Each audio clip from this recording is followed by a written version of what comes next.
Hello, hello.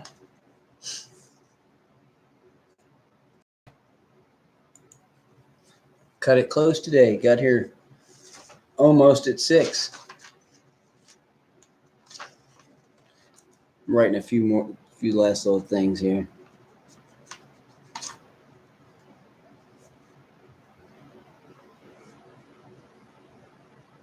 All right.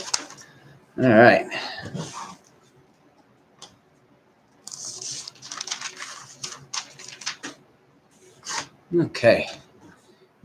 All right. If anybody's here, say hello. How we doing? Can you hear me okay? I have a fan going in the background. If it's too much background noise, let me know.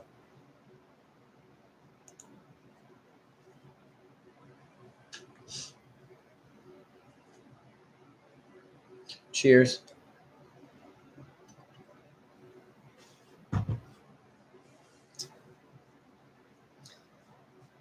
Good. Hey, Amanda. How you doing?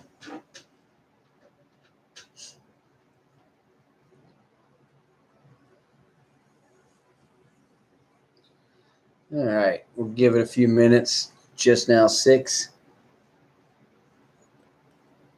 All right, Chris.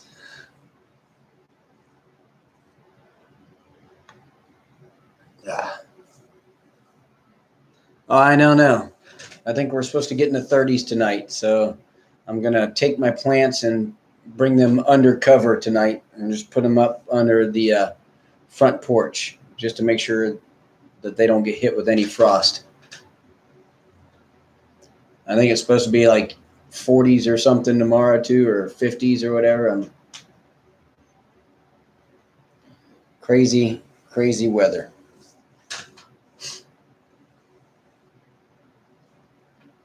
All right. I'm going to put a couple little messages out real quick just to remember here.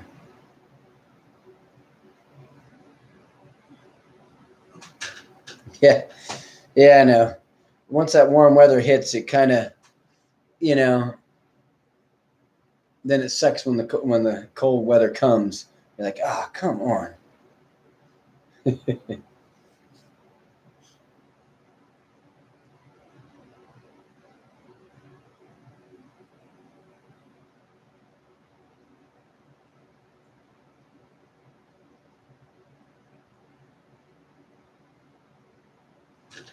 All right. Yeah, I'm like completely over it too. Hopefully, we'll see what kind of a turnout we have for today's live. Since it's not the usual day, I was just so exhausted yesterday. I just didn't feel like I could be my normal, energetic self, and I didn't want to be all bummy looking while doing my video. And of course, I was exhausted, but then when it went time to sleep, I couldn't get to sleep. So then this morning, I didn't want to wake up. Especially being in the bed surrounded by dogs, nice and warm. All right.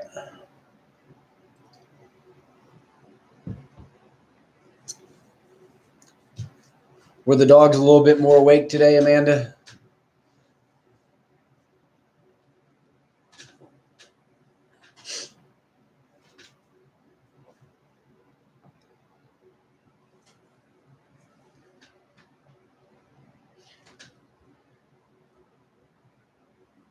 Let's see here real quick, and then we'll look at getting going here. Hold on a second. All righty.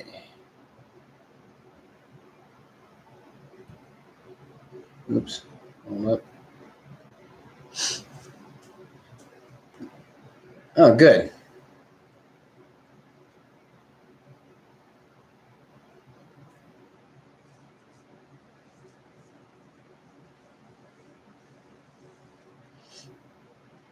And by the way, my brother Justin and his wife had a baby the other day, little baby girl.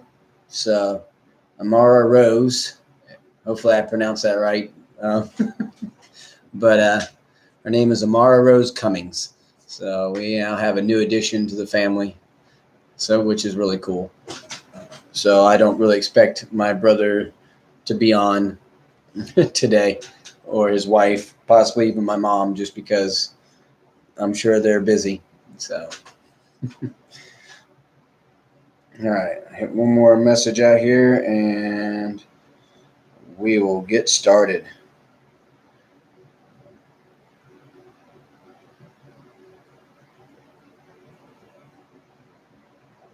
Right.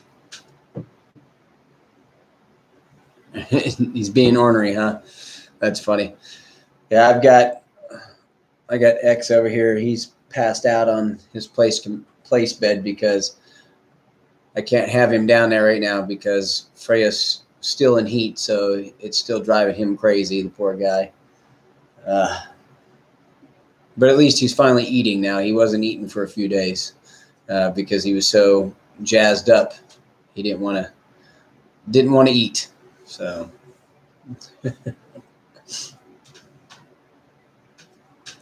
all right. So it looks like there's possibly 3.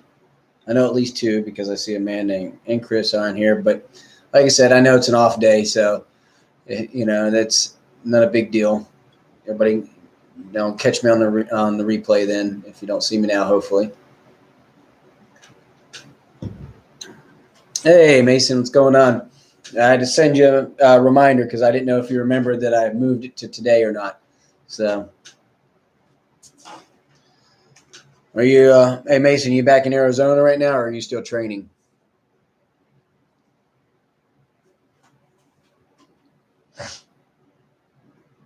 Yeah, I heard. That's what I saw your text that said that Facebook had locked you out for liking a friend's bathroom.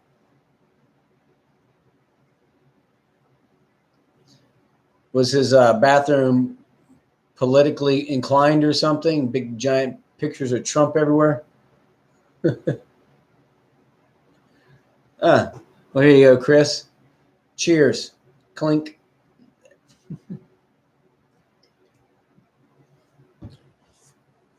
All right. We'll get started here. Thanks for everybody who's joining me today on Thursday for the Wednesday Live.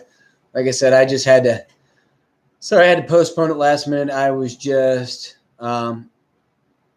exhausted yesterday, and I just didn't feel like I was going to be myself, so I postponed it for today. Bathrooms are apparently against their community standards. I guess so. Oh, well. I'm waiting for them to kick me out too at some point in time.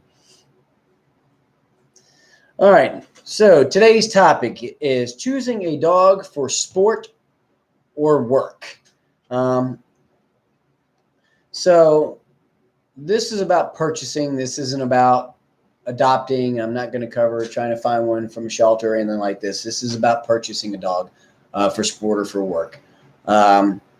It's also, like I always try to say, this is my opinion from what I've learned over the years. If somebody else ever has an opinion on something, and if it differs from mine or something they can add to it, I'm always open for a discussion. Whether you agree with me or not, I would like to hear what has to be said. So please, if anybody ever has anything like that, please put that in the comments below. Unless, of course, you completely don't agree with me, in which case then you're wrong, and you might as well not even, and then I'll just lock you out like Facebook. All right, so we'll go ahead and get started. Like I said, I say this a lot. Maybe I should stop saying it because it turns out to never really be true, but doesn't look like it's going to be too long of one. Who knows? We'll see. But so to get started, first of all, kind of you need to figure out what kind of job you want him to do. What are you going to be doing with him? Whether it's a sport, even if it's competitive obedience, or fly ball, or agility, or scent work, or protection work, tracking, any of that stuff. You kind of need to figure out what you want to do with him, because that can also kind of help gear you towards your drives and also the type of breed that you may want for the job. I'm not saying that like you go out and get a German Shepherd Not saying a German Shepherd couldn't do protection and agility and scent work and all this other stuff, but if you're more gearing towards agility, you might not want a Shepherd, because even though Shepherds can do it and they may do it well, they may not be as fast as like one of the herding breeds, who are, they're lighter, they're smaller, they're a little bit more nimble and agile. So that can, affect what you're doing and what kind of dog you want. If you're planning on doing a bunch of different sports, then that could also depend on certain things. You may want to look at it like a Malinois or something instead if you want to do protection, but also agility and herding. But also remember that when you get a Malinois, you're getting a lot of dog. I don't recommend Malinois, a good sporting or working Malinois, just for the average handler. I think you need to be more of a seasoned handler you should be more of a seasoned handler to own one of those breeds, or have a very good trainer and have one in mind when you go to get the dog, so that you can basically just jump straight into training. So one of the things that you want to do once you kind of decide what you want to do, say you've decided what kind of breed right now, we'll just assume you've decided the breed that you want. You need to take this dog and you need to check its temperament and to see if it's got any environmental issues. And what I mean by that is you need to take this dog away from its litter mates, away from its home, its safe zone, and take it somewhere and see how it acts. Because some dogs, and especially puppies, they may be great in their own house, in their own backyard, around their litter, because those are his homies and that's his turf, and he feels comfortable being there. So, but the moment you take this dog away from its home area and its family, you may find out really quick that this dog has an issue with being by themselves. They could be scared. They may not like it at all being away, in which case that is not a dog you're going to want. That dog is not going to be able to work for you. He's going to be too worried about being away from everything and everything that's going on around him. So you need to make sure you kind of take him around and see a different spot than where he's supposed to be or where he was brought up at. It does make a difference. Another thing is surfaces, stairs, noises. Go put him on a different surface. Take him and put him on a slippery kitchen floor or bathroom floor. Have him walk over uneven surfaces. Have him take him to different things to walk on, see how he acts. If you put him on a slippery surface and all of a sudden he's hunkered down to the ground and he doesn't want to move and you can't get him to do anything and he just freezes, that you don't want that. That is an environmental issue. Not saying that you possibly couldn't train them out of that, but I don't want to have to train a dog out of something. I don't want them to have an issue. If it's something that I could choose for them not to have, then I don't want that. Why take and waste that extra time you're wasting on something for training? So stairs is another one. Take them up and down stairs. Some dogs have a problem with stairs, especially stairs that they can see through. See through the steps themselves. That is a big deal. I don't want to have to waste my time trying to teach my dog that it's not going to die or fall through the stairs, however long that takes, if it ever gets over it. Noises. Noises are another thing. I don't take it, and while it's looking around and searching and doing different things, take an empty freaking metal dog bowl, drop that sucker behind it on the ground, bam. See what kind of noise you see what happens. Take a phone book. Well, I guess we don't really have many phone books anymore, but take a big giant book, drop the book, slam it down, see what happens. What I'm looking for there is I'm not so much looking whether or not the dog is startled. What I'm looking for is its reaction and its recovery. Now the reaction being, it could be scared. It may turn around and go, holy crap, what was that? But that's fine. What I want to see is what happens after the fact. Do I drop or make that loud noise? It's like, holy crap, what's that? I'm out of here. Screw this, pees itself and is out the door.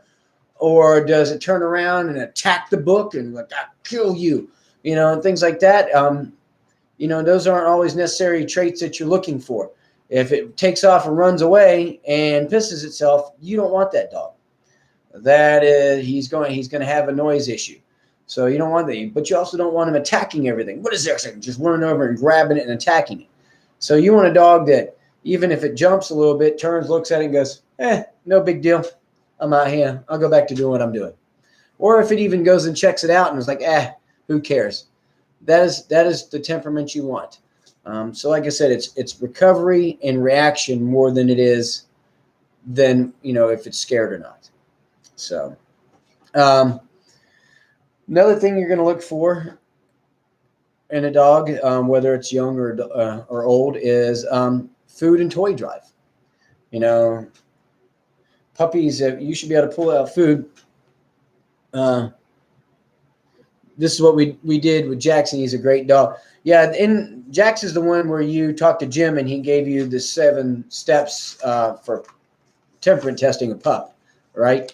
And I talked to Jim about doing that today, but I think I'm going to do that as a separate topic altogether because it's kind of a little bit more involved. This is kind of an overall kind of thing, not so specific like choosing for a police dog or choosing for a pet dog. This is kind of encompassing a little bit of everything. So,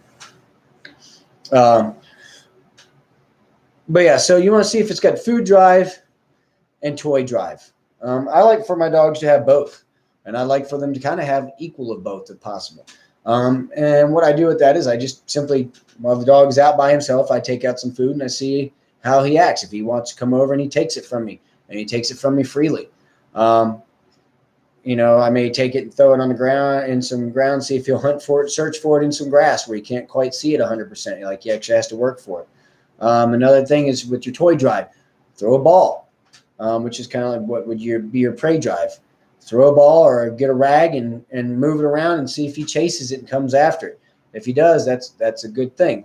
Now, depending on what you're wanting to use him for, you would kind of you're kind of look at different stuff like, prey drive and toy drive is great for things like your agility and your fly ball.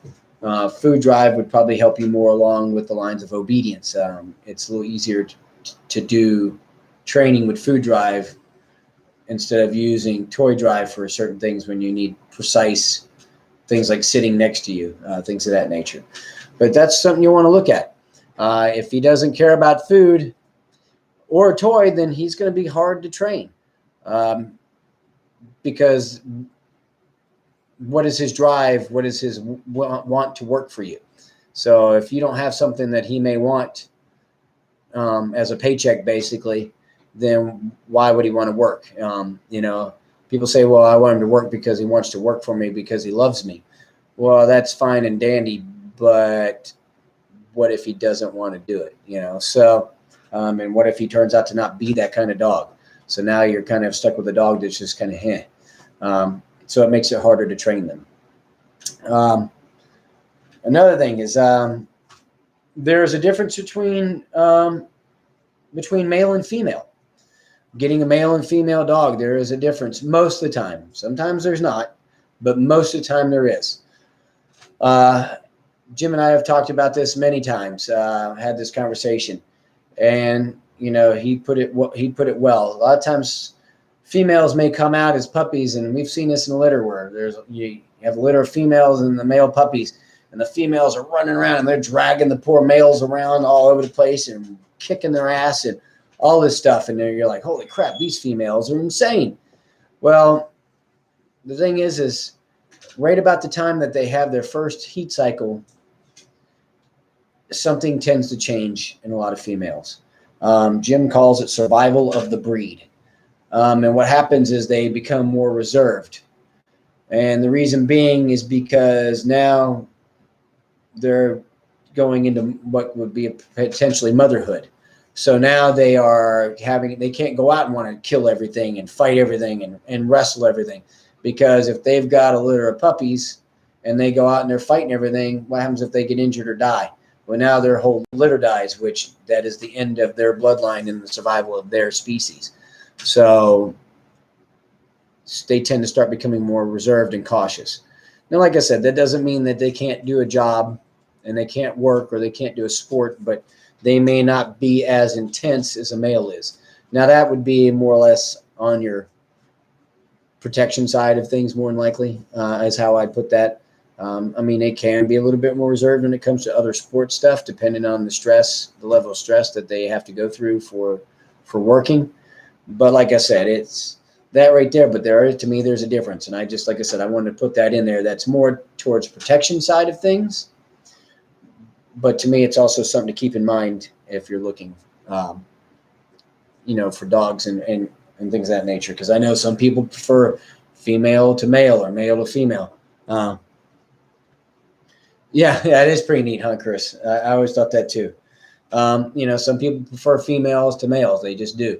But depending on what you're wanting to do with them, their level that they perform at may not be as high as the level of the males. And that's just because of them having to learn to be reserved. It's more of a genetic trait. Like I said, I have seen females, though, that no matter that they were killers and they remained that way for their entire lives. They were man stoppers. They would take people out like no problem. And they were at the level of any male dog out there that I've ever seen. So, but I'm saying just for the most part. Another thing is, too, like I've said before with a lot of things, and I'm sure I'll say it again, reputable breeders. Find a reputable breeder. Do your homework. Go and talk to the breeders. Talk to people that have bought their dogs. Go take a look at their dogs. Ask them lots of questions. Don't be afraid. If they don't want to answer your questions, then you move on, go somewhere else. Any breeder worth their weight in salt will be happy to tell you about their dog. They will tell you every little detail, even more than you care to know about your dog. If they're a good breeder, they will talk to you about it. Another one, too, like I said before, do your homework on the breed. Figure out what breed you're going to, you may want for this. Because you need to find out what breed will be good for things. So look that up, too. Like, I'm thinking I want to do, some kind of a swim sport with my dog, whether it's hunting. Well, more than likely, you're not going to go out there and get a basset hound. Yeah, they can swim, but is it really going to or like dock diving, is it really going to be a championship dock diver? It's going to waddle himself out to the edge and he may kind of flop off and he may swim and go get the toy. But you're talking about, that's not going to be the breed that you're going to want for something like that. So, do your homework on the breed. And also take into mind too, like I said, you got to make sure that it's, what you're getting into when you get the breed. People see these neat Malinois and stuff on TV, and they're like, "Oh wow, that Malinois is so cool! Look at all the neat stuff he can do." Remember, that dog's job is to be an actor. He has his own personal trainer that trains him.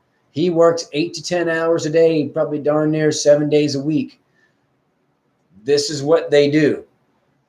But the reason why they're able to do what they do is because of the energy level they have. That is not just a dog to put in your household and let just go be. He's got to have a job. So, like I said, just because that too, also remember, just because it's a shepherd or because it's a Malinois doesn't mean that it can be a protection dog or that it can be a working dog. You can get a shepherd and it may not be worth a crap. He may just be I shouldn't say worth a crap, sorry, or not worth a crap, but he may not be what you're looking for.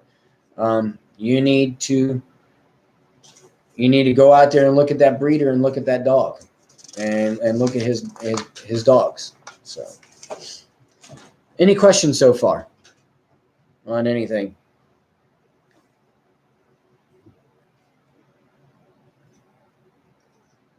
Give it a minute here in case. I know sometimes there's a little lag in the timeline for somebody typing and me talking. So,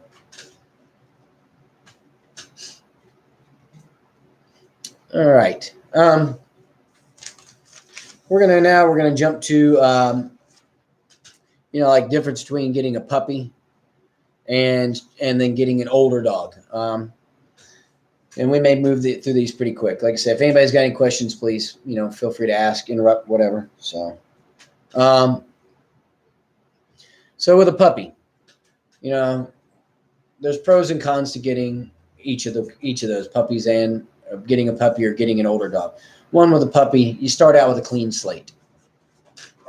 What you know, he should have no information or next to no information that he's running on. So you get a dog that's fresh, clean. You get to mold this dog and train him the way you want him. So that can be a really good thing if you want him to do something specific. If you have a specific style of training that you like to do, this is a really good thing. You're putting all the information that you know into this dog and that you have learned. So, but also on the same note, he's yours to mess up too. So, another thing about it is if you do something and you give it wrong information, then that's on you. So, so at the same time, but like I said, but it's a good thing. It's nice to start fresh. The other thing too is now go and look at the parents. If you see the parents, they'll give you an idea what your pup should be like. And like I said, and then if you go through, like I talked about earlier, and trying to pick one, then when you pick it, you can usually tell what you're going to get from a puppy. Now, but with that being said, there's also no 100% guarantee. Environmental things happen. Things can happen. It can change the way the dog is. But like I said, it's nice having a pup. You start out fresh. It's with a clean slate. It's ready to suck up all the information. It's got no bad habits, no bad traits, hopefully at a young age. And it's going to suck up everything you have like a sponge. But one of the downsides to it is that you have to wait however long. If you get an 8-week-old puppy and whatever sport you're going to do, say you're going to do Schutzen, I think they have to be like somewhere between 16 and 18 months old to compete. Well, you're going to have to wait 16 to 18 months before you can get that dog out there to do something.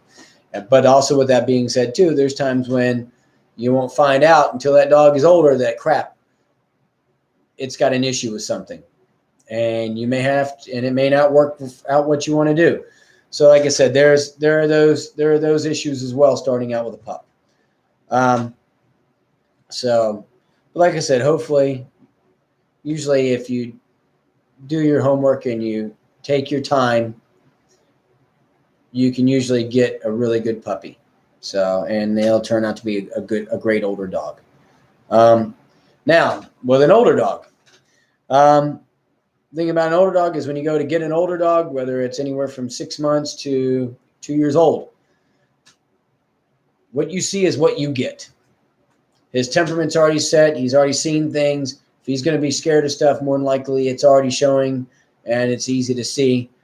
You've got it. Right there is the picture of what you got. The other thing is, for better or for worse, they may already have some sort of training on them. So if that's something you might want to think about it as well, because if somebody's already been putting some work on this dog, if they don't train similar to you, then this dog may have training on it that you don't like.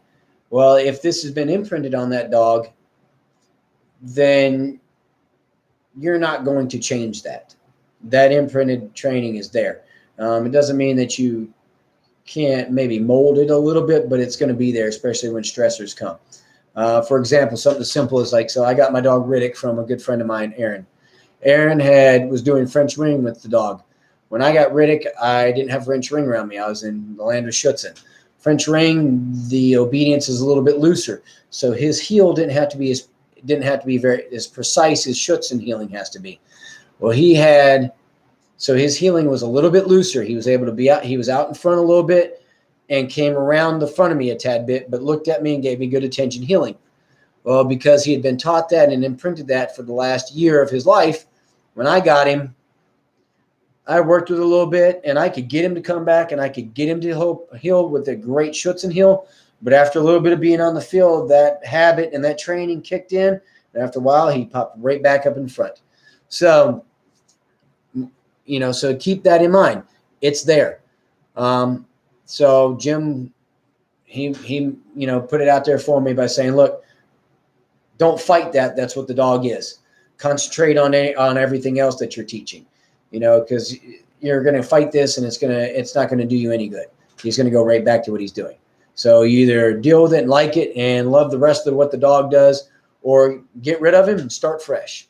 So remember that what the dog already has, some of that's already going to be there. But like I said, you'll get to see it. And then the other thing is depending on the age of the dog, 6 months to 2 years, he's either right there and ready to go, only a few more months, and you can start competing, or he could even be possibly at the age that he's ready to go. You go by him, you put a little bit of work into him, and bam, he's out there. So keep that in mind too. That's a plus side to it. Now, another thing is if it's an older dog and it's been there for a while, you need to really examine the dog too and ask questions. Why is he still there? There could be a reason. Maybe he was returned. Maybe he doesn't quite have a good enough food drive or prey drive, or has none. Maybe he's got environmental issues. So with that being said, you need to take a look at that dog and test him just like you would do the other dogs. Take him out and see what he's like, if he likes to chase stuff, if he wants food, see how he is on surfaces. Because he could be there because he was a washout and nobody really wanted him. So, keep that in mind. So, as well. Let's see. Hold on. I think I might have missed something here. Brought me back to something. I forgot to put this in here too. Also remember, don't mistake drive for hyperness. A lot of people say, "Oh, this dog is driving. Look at him. He's all over the place. He's bouncing over here. He's bouncing off of this. He's bouncing off of that." That doesn't necessarily mean he's got drive. That just could be that he has a lot of freaking energy and maybe hyper. Drive is when he'll want to go and chase something. He wants to go do something, not just run around in circles and swing from chandeliers for no reason.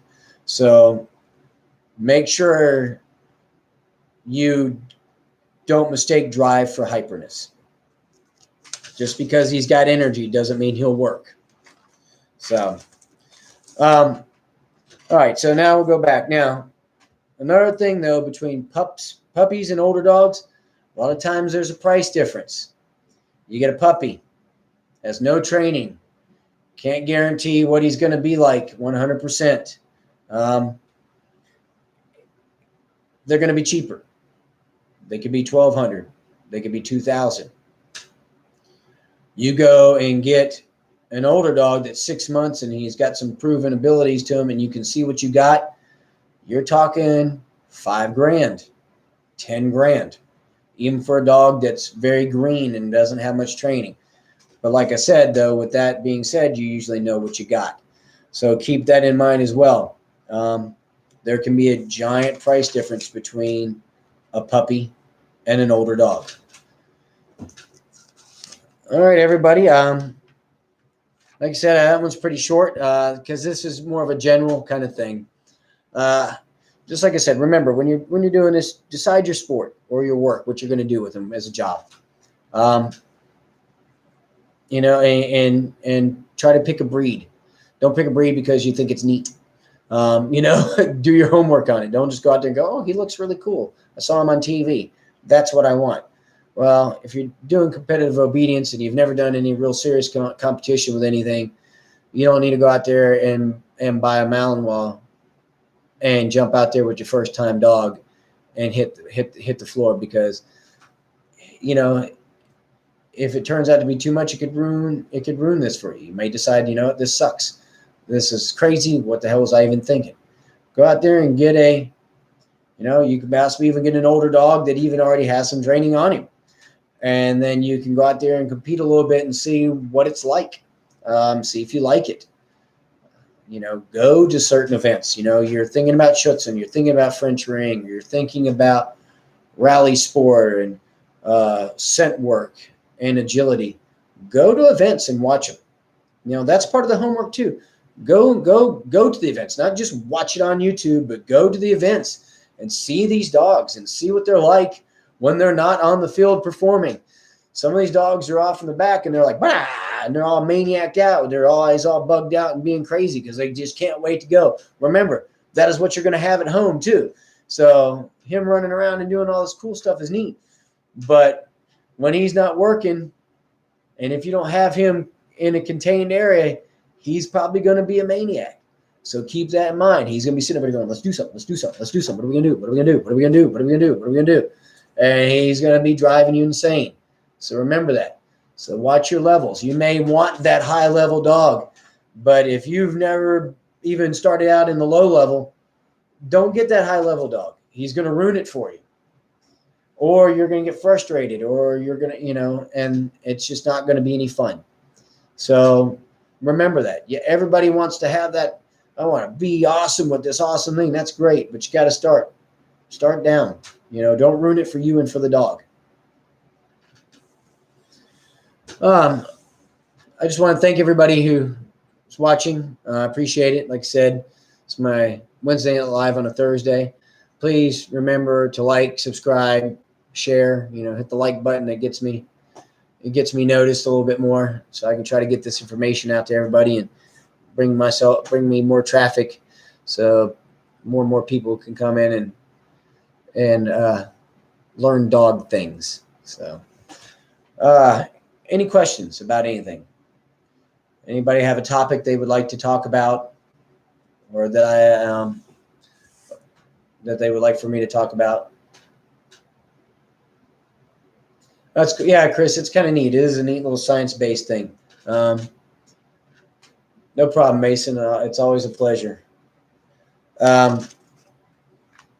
is science behind this. Like I said, I think I may do the 7 steps for temperament testing. That's Mason. That's what Jim talked to you about when you went to go pick out Jack's. And like I said, it is pretty neat how it makes a difference in picking your dog, because not only is it gauge the dog, but then it gives you numbers and levels so you can see if that's something you want, whether it's going from a regular just hang out with your pet dog to a police dog.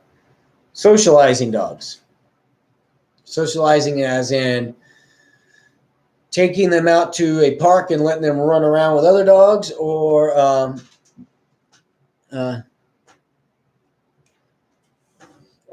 like just being around dogs in general, like without going crazy because I see a dog.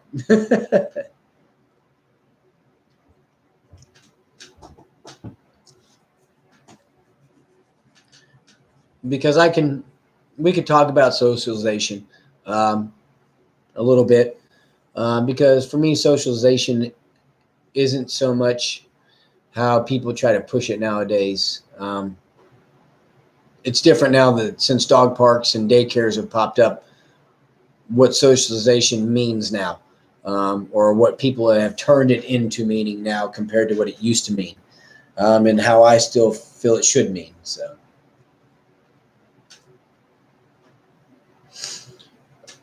All right.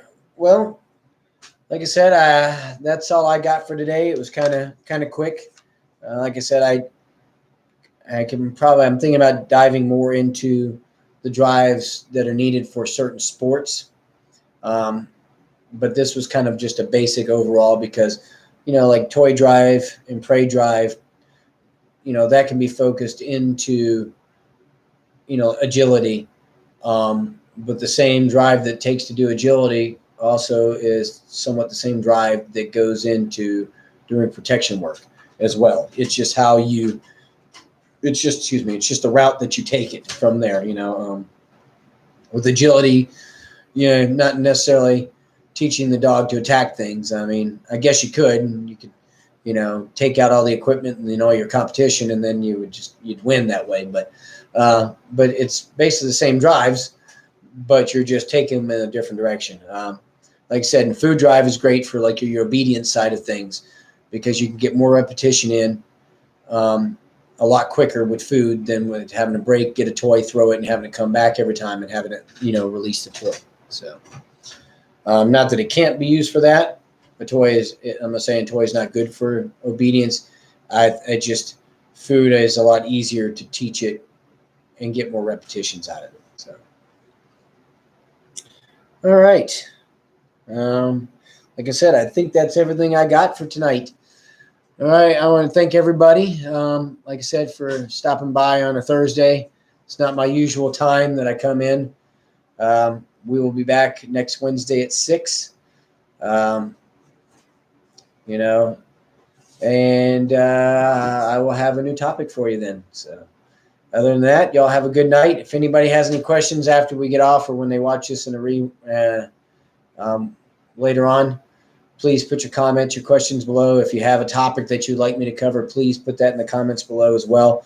And like I said, please like, share, all that good stuff. All right, everybody, have a good night. Thanks for stopping by, and we'll see you next Wednesday.